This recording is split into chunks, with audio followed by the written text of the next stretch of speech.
Understanding the phrase, bearing.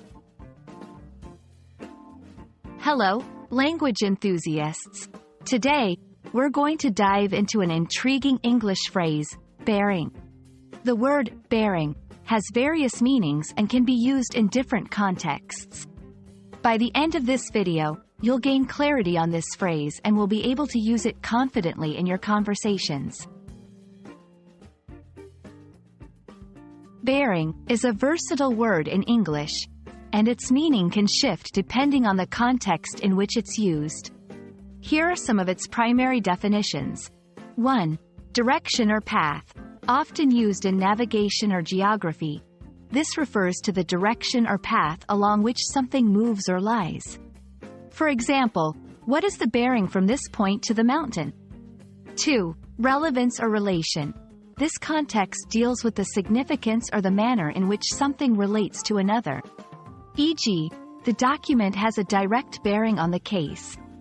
3. Demeanor or manner, refers to the way one conducts or carries oneself. For instance, her confident bearing impressed everyone at the meeting. 4. Part of a machine. It's a component in machines that supports, often allowing rotation, like in wheel bearings.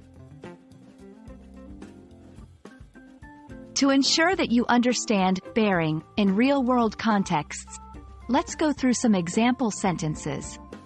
1. Direction. The ship lost its bearing in the storm. 2. Relevance. His comments had no bearing on our decision. 3. Demeanor. Despite the pressures, he maintained a calm bearing. 4. Machine part. The mechanic said the wheel bearing needs replacement.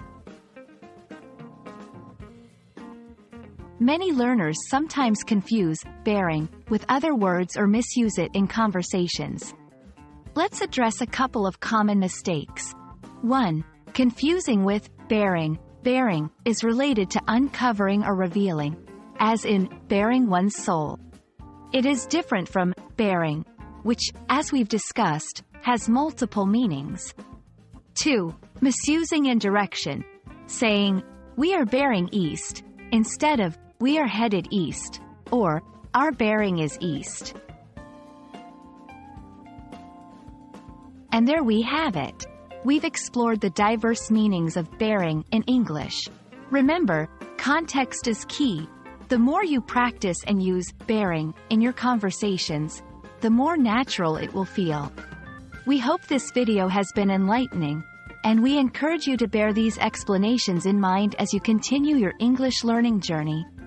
See you in the next video.